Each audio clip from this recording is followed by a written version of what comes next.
कि सीएजी की, controller and auditor general की जो रिपोर्ट आई है उसमें पश्चिम बंगाल में एक बहुत बड़े घोटाले की बात सामने आ रही है। ये 2 लाख करोड़ का घोटाला बताया जा रहा है जो 2020-21 का है। अखिलेश हमारे साथ जुड़ रहे हैं इस पर और जानकारी के साथ। अखिलेश, क्या इसके डिटेल्स हैं और किस तरह का ये घोटाला है जो इस रिपोर्ट में अब बात सामने आई है? अखिलेश, देखिए नगमा, बीजेपी ने अब से कुछ देर पहले एक प्रेस कॉन्फ्रेंस की है यहाँ पर पार्टी मुख्यालय में, जो कि पश्चिम बंगाल के प्रदेश अध्यक्ष सुकांत मजूमदार, उन्होंने इसको संबोधित किया। उन्होंने आरोप लगाया है सीएजी की रिपोर्ट के हवाले से कि पश्चिम बंगाल में करीब 2 लाख करोड़ रुपए का घोटाला हुआ है। ये बीजेपी का आरोप है और बीजेपी ने ये जो राज्य के अपने फाइनेंसेस के ऑडिटेड होते हैं उसकी जांच सीएजी करता है, उसके आधार पर इस आंकड़े पर पहुंचा है।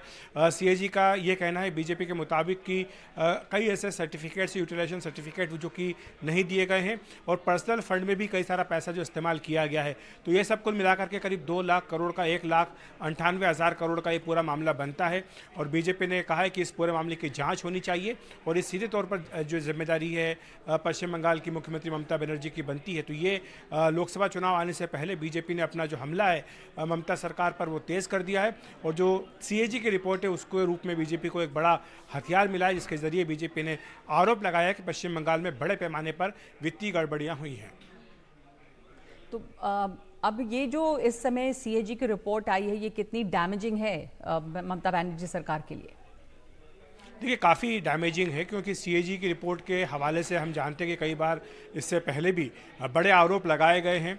कई सारे जो है इसमें मामले में जांच भी की गई है और जांच के बाद कई लोगों को दोषी भी पाया गया है। तो इसी लिहाज से बीजेपी को लगता है कि सीएजी की ये जो रिपोर्ट आई है ये बड़े पैमाने पर जो भ्रष्टाचार है, जो कि बीजेपी आरोप लगाती आई है पश्चिम बंगाल सरकार के ऊपर, उसकी पुष्टि करता है। हालांकि इस पर अभी टीएमसी का जो पक्ष है वो आना बाकी है, लेकिन टीएमसी हमेशा से ये कहती आई कि बीजेपी चूंकि वहाँ पर सीधे टीएमसी से 2-2 हाथ कर रही है, सीधे लड़ाई है, इसीलिए इस तरह के बेबुनियाद आरोप बीजेपी वहाँ पर लगाती है। लेकिन बीजेपी ने इस बार अपने आरोपों के समर्थन में सीएजी की जो रिपोर्ट है उसको पेश किया है, जिसमें यह कहा गया है कि करीब 1,98,000 रुपये का जो है वो गड़बड़ी वित्तीय तौर पर वो पाई गई है।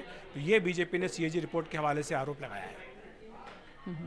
धन्यवाद आपका अखिलेश। इसमें ये खबर आ रही है कि 2021 से 2.4 लाख सर्टिफिकेट्स वो नहीं दिए गए हैं और ये सीएजी की रिपोर्ट है जिसमें पश्चिम बंगाल में बड़े घोटाले की बात सामने आई है। 2.4 लाख सर्टिफिकेट देने में सरकार नाकाम रही है फंड के इस्तेमाल की जो सर्टिफिकेट्स होते हैं। तो 2020-21 का ये मामला है और इस समय जो भ्रष्टाचार की बात सामने आती है उसको साबित करने के लिए बीजेपी ने कंट्रोलर एंड ऑडिटर जनरल की रिपोर्ट सामने रखी है।